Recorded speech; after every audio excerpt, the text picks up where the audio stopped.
कश्मीर विधानसभा चुनाव के तीसरे चरण में 40 सीटों पर वोट डाले जाएंगे। तीसरे चरण के मतदान से पहले कांग्रेस और बीजेपी दोनों अपना पूरा जोर जम्मू इलाके की सीट पर लगा रहे हैं। प्रधानमंत्री नरेंद्र मोदी ने तीसरे चरण की वोटिंग से पहले जम्मू क्षेत्र में 28 सितंबर को जनसभा को संबोधित किया। पीएम मोदी की जम्मू में ये चौथी चुनावी रैली थी। दूसरी ओर राहुल गांधी ने भी अभी तक जम्मू और कश्मीर में 2 अलग-अलग चुनावी जनसभाएं की हैं। राहुल के जम्मू और कश्मीर चुनावी प्रचार में पार्टी अध्यक्ष मल्लिकार्जुन खड़गे भी शामिल रहे हैं। इसके अलावा 28 सितंबर को कांग्रेस की महासचिव प्रियंका गांधी ने जम्मू के बिश्नाह में एक चुनावी रैली को संबोधित किया। इससे पहले गृह मंत्री अमित शाह ने 27 सितंबर को एक ही दिन में जम्मू में 4 जनसभाओं को संबोधित किया। रक्षा मंत्री राजनाथ सिंह और यूपी के सीएम योगी आदित्यनाथ ने भी जम्मू में चुनावी प्रचार में हिस्सा लिया। तीसरे चरण में जम्मू, सांबा, कठुआ, उधमपुर की सीटों पर मुख्य मुकाबला बीजेपी और कांग्रेस के बीच है। बीजेपी और कांग्रेस दोनों ने जम्मू कश्मीर क्षेत्र में चुनाव प्रचार पर खासा ध्यान दिया है।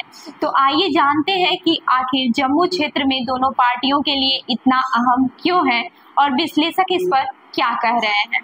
सबसे पहले बात करते हैं कि बीजेपी और कांग्रेस दोनों की राहें मुश्किल क्यों है। करीब एक दशक बाद जम्मू कश्मीर विधानसभा की 90 सीटों के लिए चुनाव हो रहे हैं। इसमें जम्मू क्षेत्र में 43 विधानसभा सीटें हैं, जबकि कश्मीर घाटी में 47 है। जम्मू क्षेत्र में कांग्रेस का सीधा मुकाबला भारतीय जनता पार्टी से है। नेशनल कॉन्फ्रेंस के साथ कांग्रेस के गठबंधन का मतलब है कि कांग्रेस पार्टी को जम्मू में अपनी ताकत दिखानी है, जबकि नेशनल कॉन्फ्रेंस को कश्मीर घाटी में अपना दमखम दिखाना है। लेकिन कांग्रेस के लिए जम्मू में पार्टी को फिर से पुनर्जीवित करना इतना आसान भी नहीं है। बीजेपी इस बार जम्मू कश्मीर में अपनी सरकार बनाने का दावा कर रही है, लेकिन उसके लिए भी जम्मू में अपना दबदबा बरकरार रख पाना खासा मुश्किल होगा। जम्मू में 28 सितंबर को पीएम मोदी ने अपने चुनावी भाषण में दावा किया है कि पहली बार जम्मू कश्मीर में बीजेपी की सरकार बनने जा रही है। बीजेपी जम्मू के वोटरों को इस बात का यकीन दिलाने में लगी है कि जम्मू क्षेत्र में पार्टी की कामयाबी का मतलब है कि सरकार बनने के सारे रास्ते जम्मू से ही खुल सकते हैं और इसका फायदा जम्मू के लोगों को मिल सकता है। जम्मू के सियासी दलों और लोगों को हमेशा इस बात की शिकायत रही है कि जम्मू कश्मीर की सियासी ताकत का केंद्र कश्मीर रहा है। वहीं जानकार मानते हैं कि इस बार जम्मू कश्मीर में हो रहे विधानसभा चुनाव की भविष्यवाणी करना आसान नहीं है, लेकिन एक बात तय है कि जम्मू कश्मीर में इस बार राजनीतिक संतुलन का रास्ता जम्मू क्षेत्र से होकर गुजरेगा। विश्लेषक तारिक अली मीर कहते हैं कि जम्मू क्षेत्र में बीजेपी और कांग्रेस दोनों के लिए वजूद की लड़ाई है। तारिक अली मीर आगे कहते हैं कि जम्मू कश्मीर में जो बीजेपी है वो किसी जमाने में कांग्रेस हुआ करती थी। कश्मीर को छोड़कर अगर कांग्रेस अपनी बुनियाद बना पाएगी तो सिर्फ जम्मू में। नेशनल कॉन्फ्रेंस के साथ सरकार बनाने के लिए कांग्रेस के लिए जरूरी है कि जम्मू में पार्टी को अच्छा प्रदर्शन करना पड़ेगा। जम्मू में कांग्रेस जितना कमजोर होगी, नेशनल कॉन्फ्रेंस को सरकार बनाने के लिए कश्मीर में तीसरे सहयोगी को तलाश करना उतना ही मुश्किल होगा। उन्होंने बीजेपी की ओर से सरकार बनाने के दावे पर कहा, बीजेपी भी जो अपनी सरकार बनाने का दावा करती है उसकी बुनियाद और निर्भरता भी जम्मू पर है। अगर कांग्रेस को उभरने का मौका मिलेगा तो वो सिर्फ जम्मू में मुमकिन है। इसी तरह बीजेपी को भी जम्मू में भी उभरने का मौका मिल सकता है। जम्मू क्षेत्र में 9 एनसी है और 9 पीडीपी है। कुल मिलाकर दोनों पार्टियों के वजूद का मैदान जम्मू है। नेशनल कॉन्फ्रेंस और पीडीपी का सियासी गढ़ कश्मीर है, जहां दोनों पार्टियों को अपने अपने क्षेत्र में मजबूत वोट शेयर है। नेशनल कॉन्फ्रेंस और कांग्रेस ने विधानसभा चुनाव से पहले गठबंधन किया है। 5 सीटों पर दोनों दल फ्रेंडली कॉन्टेस्ट कर रहे हैं। कांग्रेस कश्मीर में 7 सीटों पर चुनाव लड़ रही है, जबकि जम्मू में 25 सीटों पर मैदान में है। गठबंधन के तहत नेशनल कॉन्फ्रेंस कुल 51 और कांग्रेस 32 सीटों पर चुनाव लड़ रही है। हालांकि इस बार कश्मीर घाटी में इंजीनियर रशीद की अवामी इतिहाद पार्टी का फैक्टर भी शामिल हो गया है। इंजीनियर राशिद की पार्टी 34 सीटों पर चुनाव लड़ रही है। उनकी पार्टी ने जमात-ए-इस्लामी के साथ चुनावी गठबंधन किया है। साल 2014 से बीजेपी लगातार जम्मू में अपनी बढ़त बनाए हुए है, इस बार भी बीजेपी जम्मू से ही उम्मीद कर रही है। कश्मीर यूनिवर्सिटी के पूर्व राजनीतिक विज्ञान प्रोफेसर नूर अहमद बाबा कहते हैं कि बीजेपी के लिए जम्मू काफी महत्वपूर्ण है। वो इसलिए क्योंकि जम्मू काफी समय से बीजेपी के असर में रहा है। 2014 से अब तक के ही सिलसिला बरकरार है। 2014, 2019 और 2024 के लोकसभा चुनाव में भी उनका दबदबा रहा।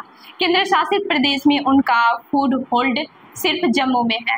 अगर जम्मू में एक काम होता है तो उसका मतलब है कि पूरे जम्मू और कश्मीर में वो कमजोर पड़ जाएंगे। जम्मू इनका परंपरागत रूप से मजबूत रहा है, लेकिन ऐतिहासिक तौर से कांग्रेस भी जम्मू में अपना असर रहा है, लेकिन बीते 10 या फिर 12 वर्षों में उनका फुट होल्ड कमजोर हो गया है। कांग्रेस का भी वैसे भी राष्ट्रीय स्तर पर असर कमजोर हो गया था। वो कहते हैं कि कांग्रेस अब जिस तरह से राष्ट्रीय स्तर पर पुनर्जीवित करने की कोशिश कर रही है, उसी तरह यहाँ भी कर रही है।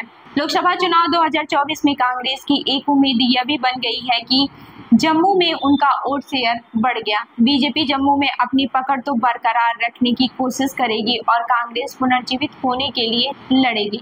इससे पहले 2014 में हुए जम्मू कश्मीर के विधानसभा चुनाव में बीजेपी को 25 और कांग्रेस को 12 सीटें मिली थी। बीजेपी को 25 सीटें केवल जम्मू क्षेत्र से ही मिली थी, जबकि कांग्रेस को 3 सीटें कश्मीर से भी मिली थी और लद्दाख से भी। बीजेपी के लिए जम्मू कितना अहम है, इस सवाल के जवाब में बीजेपी के प्रवक्ता और पूर्व विधान परिषद सदस्य जीएल रैना कहते हैं कि ऐसा नहीं है कि वो कश्मीर में पूरी ताकत नहीं लगा रहे हैं। वो कहते हैं कि पूरा जम्मू कश्मीर हमारे लिए अहम है। अब सिर्फ फर्क इतना है कि जम्मू की तुलना में भी अभी कश्मीर में हमारी पार्टी कमजोर है। बीजेपी ने जम्मू के लोगों की उम्मीदों को आवाज दी है। जम्मू में हम काफी ज्यादा मजबूत हैं, हम जम्मू से बहुत उम्मीद कर रहे हैं, लेकिन इसका मतलब यह नहीं है कि कश्मीर में हम दिलचस्पी नहीं ले रहे हैं या ताकत नहीं लगा रहे हैं। इस बात से रैना इनकार करते हैं कि जम्मू में पार्टी केवल हिंदू वोटरों पर नजर है। वो कहते हैं कि ये बिल्कुल गलत बात है। गलत इसलिए है कि हमने कभी मुसलमान और हिंदू में फर्क नहीं किया। हमारे लिए राष्ट्रवाद अहम है, हमारी कसौटी धर्म नहीं है। इस बार बीजेपी ने जम्मू के पीर पंजाल में भी कई मुसलमान को टिकट दिया है। पीर पंजाल में मुस्लिम वोट पर भी पार्टी की निगाह लगी है। वहीं कांग्रेस की बात करें तो नेशनल कॉन्फ्रेंस के नेता उमर अब्दुल्ला ने कांग्रेस के लिए जम्मू की अहमियत को बताते हुए कहा था, मैं उम्मीद करता हूं कि राहुल गांधी कश्मीर की 1 या 2 सीटों पर चुनाव प्रचार करेंगे, बाद में जम्मू पर अपना फोकस करेंगे। कांग्रेस जो कुछ कश्मीर में कर रही है उसकी ज्यादा अहमियत नहीं है। क्या पिछली बार की तरह इस बार भी कांग्रेस को जम्मू से इस बार से ज्यादा सीटें मिलने की उम्मीद है? इस सवाल के जवाब में जम्मू कश्मीर के कांग्रेस के अध्यक्ष तारिक हामिद कर्रार का कहना है कि ये बात सही है, लेकिन आपको दूसरे पहलुओं को भी सामने रखना होगा। उस समय यानी कि 2014 के चुनाव में जो मोदी लहर थी वो पूरी की पूरी धर्म के नाम पर थी। ऐसा माहौल बनाया गया था कि पूरे देश में सांप्रदायिक तनाव खड़ा हो गया था और जम्मू कश्मीर जैसी जगह पर सांप्रदायिक तनाव नजर आ रहा था। अभी जम्मू और कश्मीर में सीटों को लेकर चर्चा कुछ जल्दबाजी है। नतीजे आने के बाद इस पर फिर हम बात कर सकते हैं। तो इस खबर पर क्या है आपकी राय, हमें जरूर बताएं। मैं हूं रूबी आपके साथ और आप देख रहे हैं जनदर्पण न्यूज। धन्यवाद।